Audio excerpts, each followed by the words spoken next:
తమ్నెయిల్లో అన్నగారు ఎన్టీఆర్ గారి ఫోటో చూసి వీడియో ఓపెన్ చేసిన ప్రతి ఒక్కరికి ధన్యవాదాలు. తెలుగు ప్రేక్షకులకు రాముడు కృష్ణుడు అంటే గుర్తొచ్చేది ఒకే ఒక పేరు, నందమూరి తారక రామారావు. పౌరాణిక పాత్రలు ఆయన కొట్టిరిపిండి. ఒక్క ముక్కలో చెప్పాలంటే పౌరాణిక పాత్రలకు చిత్రాలకు ఆయన నిఘంటువు.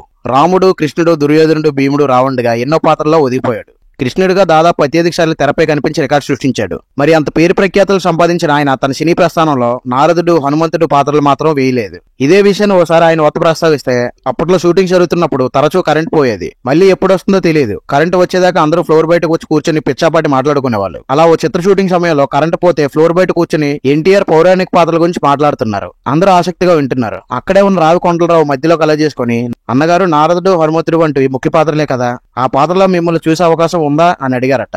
అప్పుడు ఎన్టీఆర్ గారు బదులిస్తూ, నారదుడిగా ఆలోచించాను బ్రదర్. హాస్యం వచ్చేలా కాకుండా భక్తుడిగా, సర్వజ్ఞుడిగా గంభీరంగా ప్రదర్శించవచ్చు. కానీ నా రూపం అందుకు సహకరించదేమోనని సాహసించలేదు. నారదుడు అంటే ఇలాగే ఉండాలని మనం ఒక విధమైన రూపానికి అలవాటు పడ్డాం. నా శరీరం కాస్త భారీ అవుతుందని ఆ ఆలోచన రానివ్వలేదు. రంగారావు గారిని నారదుడి పాత్రలో ఊహించుకోగలమా? పర్సనాలిటీలు ఒప్పుకోవు. ఇక హనుమంతుడు అంటారా, నా ముఖం కానప్పుడు నాకెందుకు ఆ పాత్ర?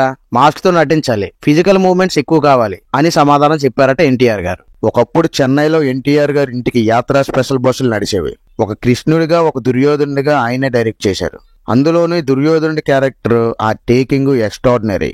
ఎంత గొప్ప హీరోనో అంత గొప్ప డైరెక్టర్ రామారావు గారు. రాముడి పాత్ర వేశారు, రావణుడి పాత్ర వేశారు, భీముడి పాత్ర వేశారు, దుర్యోధనుడి పాత్ర కూడా వేశారు, కృష్ణుడి పాత్ర వేశారు, కర్ణుడి పాత్ర కూడా వేశారు. అసలు ప్రపంచ చరిత్రలో ఏ నటుడైనా ఇన్ని పాత్రలు వేశాడా? ఆయనకి ఎన్ని ఆస్కార్లు ఇచ్చినా కూడా తక్కువే. అందరూ చరిత్ర చదువుతారు, కానీ కొంతమంది మాత్రమే చరిత్రను సృష్టిస్తారు. అందరూ సమాజంలో జీవిస్తారు, కానీ కొందరు మాత్రమే సమాజం కోసం జన్మిస్తారు.